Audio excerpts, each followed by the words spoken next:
Thank you. We're here today for a final pretrial conference. And I did not speak with counsel about this one, so I wonder what's going on. Ms. Carey, why don't you go ahead and tell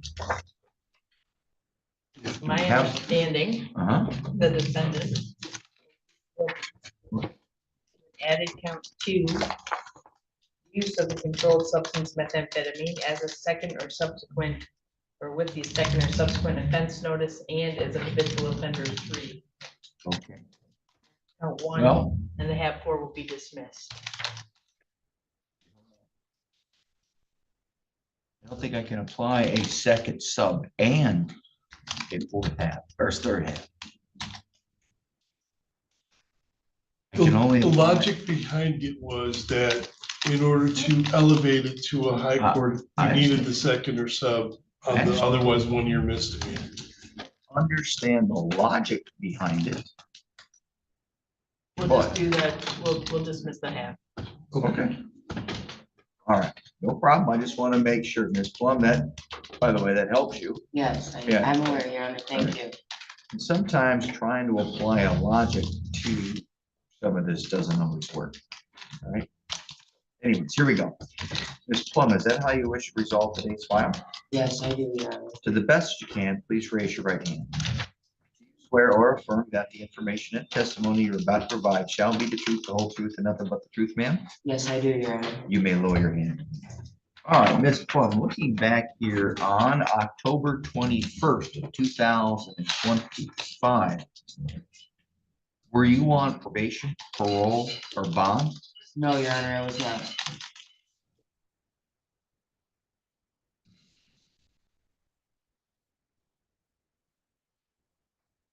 I'm sorry for the pause. Normally on a possession case, I don't see 18 witnesses listed. I don't need to know why. Anyway, it's okay. All right, so Ms. Plum, I'm told today that you're going to enter a plea of guilty to an added count. First, I need to tell you what you're already charged with. You are currently charged with a single count of possession of the controlled substance methamphetamine. Now, that is a felony punishable by up to 10 years and or up to $15,000. Now, there are 2 potential sentencing enhancements that if you were convicted, the prosecutor would choose which one they would ask for. Either one, you could be sentenced as a second or subsequent drug offender, which could increase that maximum punishment from up to 10 years to up to 20, and from up to 15,000 up to $30,000. Or, in the alternative, you could be sentenced as a 4th habitual felony offender. That could have increased that maximum punishment from up to 10 years to up to life. However, I'm told today that if you enter a plea of guilty to, and I accept that plea, an added count 2. Now, added count 2 would initially be a misdemeanor.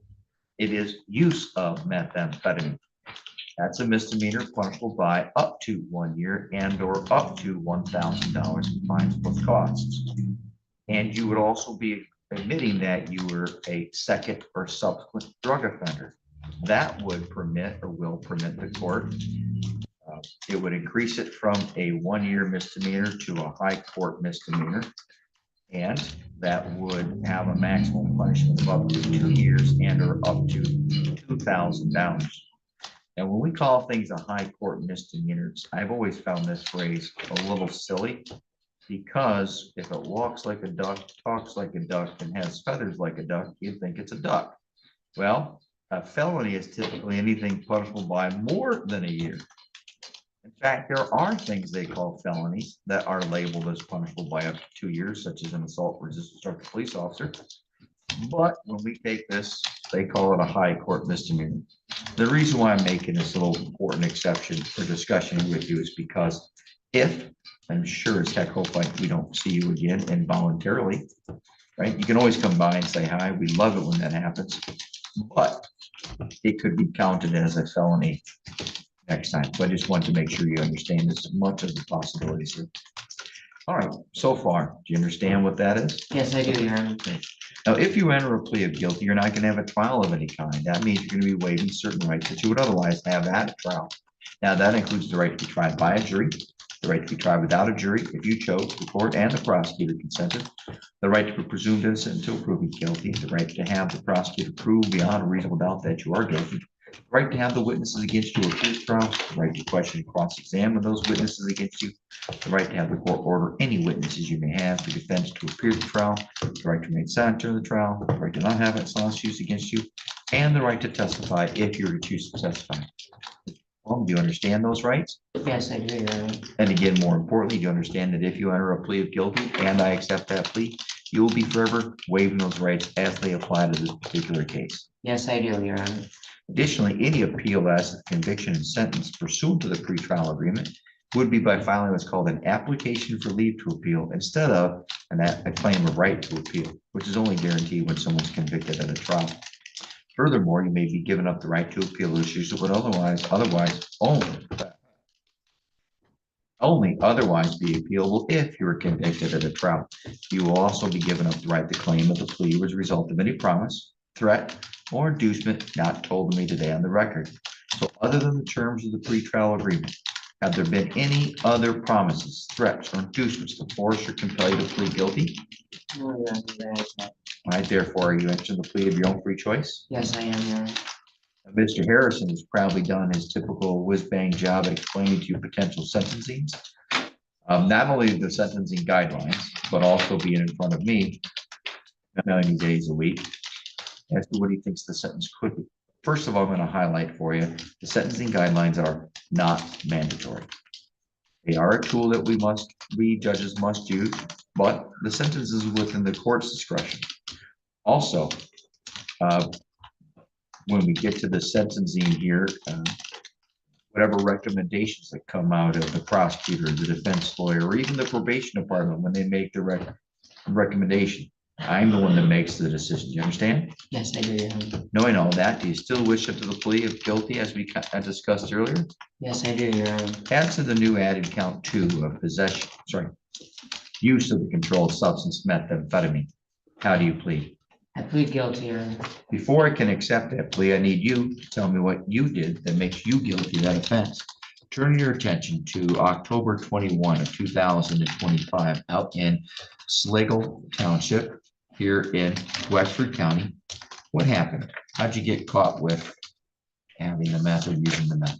Well, TNT kicked in my parents' house and they came into my old room where I was residing to do other things, but and found methamphetamine on a mirror that was tested and tested positive. And also I am a second offender of drug conviction. I'll get to there first. Oh, The okay. way you worded that comment just makes me have to go back and ask a couple extra questions. Okay.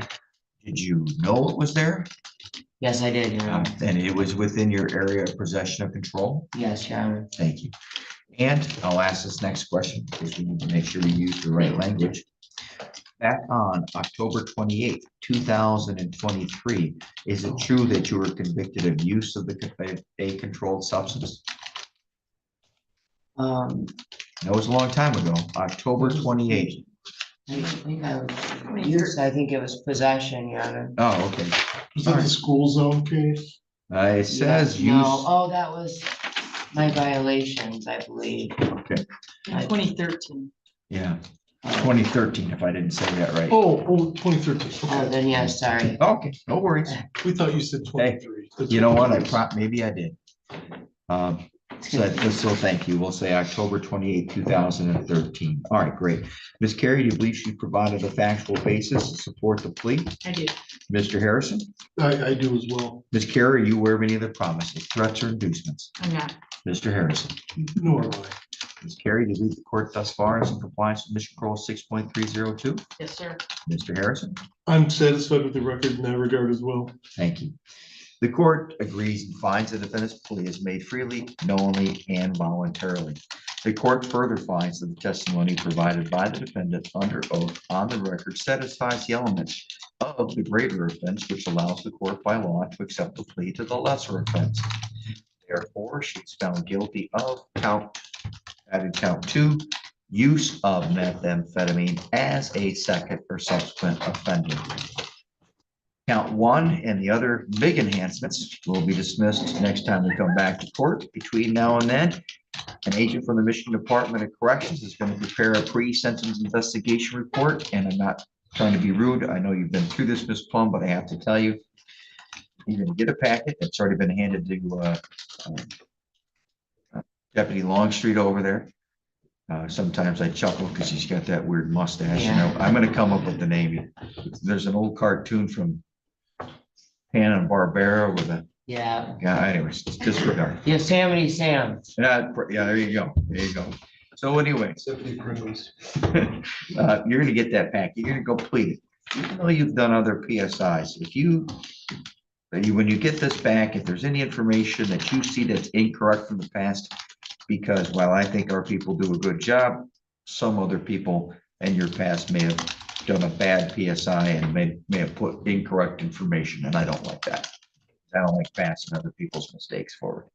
So anyways, you're gonna get a packet, complete it, turn it in. You're gonna be subject to an interview with an agent from that office. You have the right to have Mr. Harrison present. And number three, Mr. Harrison will meet with you prior to coming back to court. Each side has the right to come to this report and correct. Man, enough coffee. Request corrections or amendments to the report. Thank you. When you get this report, I remind you that there's going to be a sentencing guideline scoring. Please keep in mind, it's not mandatory. It will also include a recommendation from the Department of Corrections. Keep in mind, I make my own decisions no matter what they make a recommendation for. Okay. Any questions, Ms. Plum, about what we have done today? No, not at all, Young. All right. Thank you. Anything further, Ms. Carey? For the people, thank you. Anything further, Mr. Harrison? May I inquire as to whether the prosecutor would waive time limits and hear a bond motion? You may, so inquire. Well, I would hear it, but I am going to oppose it. Okay, now, has anybody run a guideline We on a second sub? We have. Well, we know that it is a max 2 year, which means the guideline, she's probably gonna, no offense, max out her PRVs. But Correct. it's probably gonna have to be a 0 to 11. That is correct. By law, the most I can give her would be 18 months. So 18 months puts it into a straddle cell.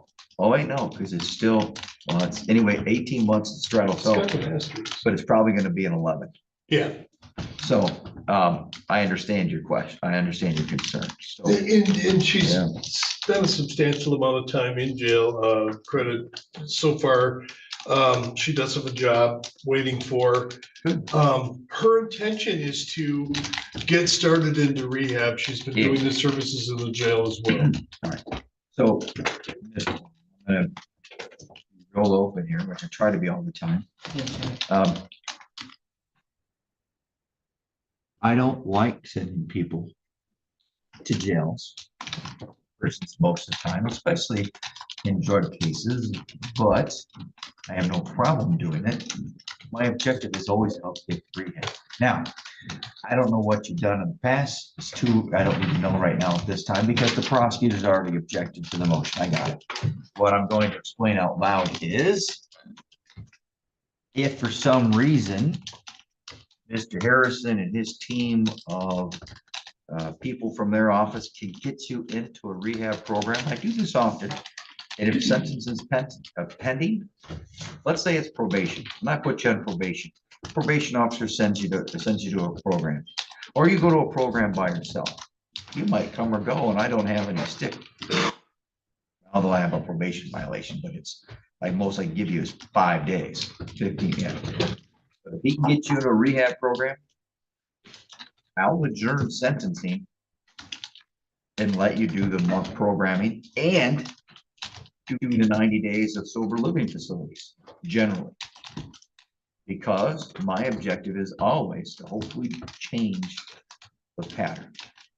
I really, yeah. If I may, just for the record, the people would even oppose that without a I'm written just- motion. Oh, No, absolutely. I got it. I totally I agree. understand. I'm just letting her know my processing in my head. And if that doesn't happen, I know that we use a lot, we do a lot out at the jail. We do a lot here in the chambers to get money to help pay for somebody, Catholic Human Services. I really, really want to see you using Catholic Human Services because Ms. Plum, I hope that the next time after I see you for sentencing, I hope the next time I see is 2 years, 3 years down the road, you keep telling me everything's going great. All right, thank you. I actually have a referral right here from Catholic. Well, but it's gotta be brought up, Mr. No, Harris. no, I understand. He's got the process. He knows what to do. Thank you very much. We are adjourned.